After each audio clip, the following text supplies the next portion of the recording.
Welcome to my channel dance joy passion ambition. मैं मीनाक्षी, आप सबका स्वागत है।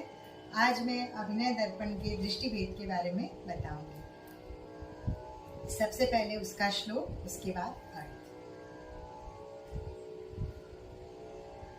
समम आलोकितम साची प्रालोकित निमीलिते उल्लोकित अनुवृत्ते च तथा चैवावलोकितम्। समम अर्थात सामने की तरफ देखना, जैसे किसी देवी देवता की प्रतिमा को ध्यान से देखना, जिसमें दृष्टि इधर उधर नहीं होनी चाहिए। आलोकितम मतलब ऊपर दाएं नीचे बाएं, ऊपर दाएं नीचे बाएं, चारों तरफ दृष्टि को घुमाना।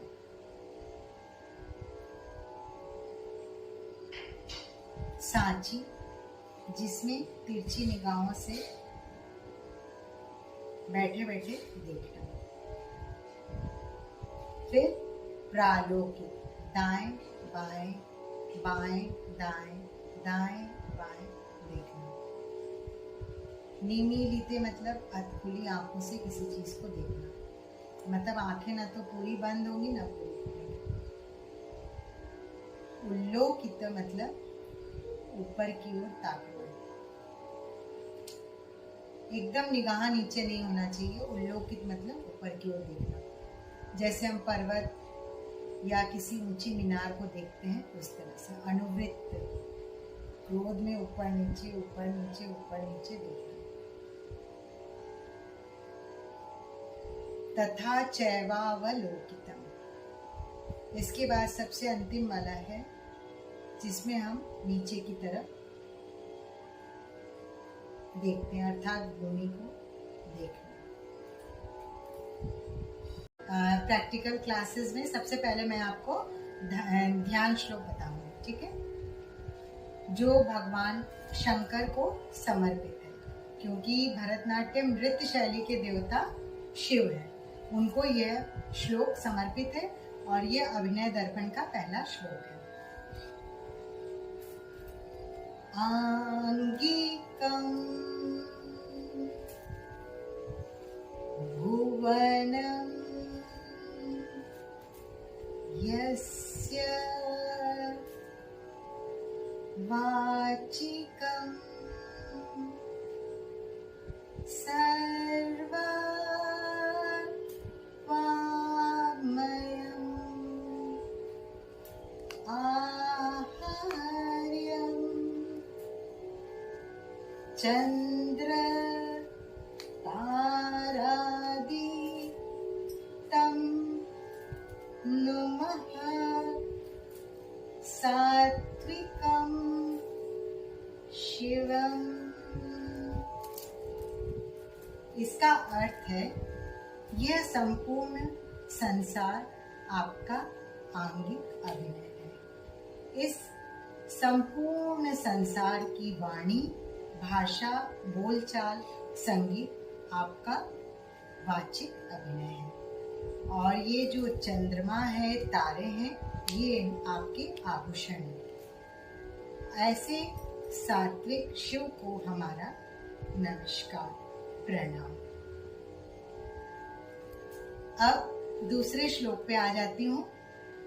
दूसरा श्लोक, जिसमें मैंने आपको असंयुक्त हस्त के बारे में बता दिया था, आज संयुक्त हस्त की मीनिंग और श्लोक मैं बताऊंगी। अंजलिश्च कपोतश्च कर्कट स्वस्तिकस्तथा दोलाहस्त पुष्पपुटः उत्संग शिवलिंगकः। दोलाहस्त पुष्पपुटः उत्संग शिवलिंगकः। कटकावर्धनश्चैव कर्तरी स्वस्तिकस्तथा शकटं शङ्ख चक्रे च संपुट पाश कीलको मत्स्य कूर्मो वराहश्च गरुडो नागबन्धक खट्वा भेरुण्ड इत्येते संख्याताकर त्रयोविंशतिरीरिता पूर्वगैवर्तादिभिः। अब इसकी मीनिंग पे आते हैं। मीनिंग में सबसे पहले हम अंजलि हस्त। अंजलि हस्त का प्रयोग सबसे पहले देवता को प्रणाम करने के लिए, गुरुजनों को प्रणाम करने के लिए, ब्राह्मण तथा सामान्य जनों को प्रणाम करने के लिए किया जाता है। कपोत हस्त का प्रयोग गुरु से बातचीत करने के लिए, संभाषण के लिए और अनुमति लेने के लिए प्रयोग किया जाता है। अब कर्कट हस्त का प्रयोग किसी समूह या ग्रुप को दर्शाने के लिए, पेट को दिखाने के लिए, और जब हम सो के उठते हैं तो अंगड़ाई लेते समय कर्कट हस्त का प्रयोग किया जाता है। इसके बाद आता है स्वास्तिक हस्त, जिसका प्रयोग हम मकर तथा ग्रह के लिए करते हैं।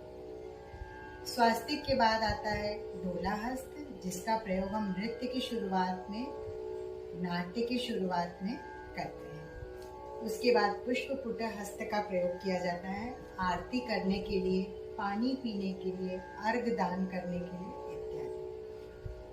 उत्संग को दो तरह से प्रयोग करते हैं, कभी ऐसे प्रयोग करते हैं, कभी ऐसे भी प्रयोग करते हैं। ये नृत्य में आवश्यकता के अनुसार किया जाता है। तो ये जो है वो प्रेम को दर्शाने के लिए, आलिंगन को दर्शाने के लिए, लज्जा को दर्शाने के लिए उत्संग का प्रयोग किया जाता है। और शिवलिंग तो सबको पता है कि भगवान शंकर को समर्पित है, उनके लिए किया जाता है। अब कटकावर्धनश्चैव यानी कटकावर्धन हस्त का प्रयोग राज्याभिषेक, पूजा, मांगलिक कार्य, विवाह इत्यादि के लिए किया जाता है। कर्तरी स्वस्तिका, इसका प्रयोग किया जाता है वृक्ष की शाखाओं को दर्शाने के लिए, पर्वतों को दिखाने के लिए इत्यादि। शकट का प्रयोग राक्षस का अभिनय, क्रोध ये दिखाने के लिए, और शकट का प्रयोग पहिए के लिए भी किया जाता है।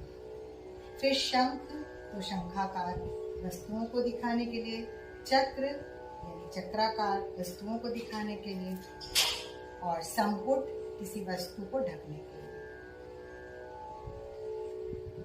लिए। इसके बाद पाश।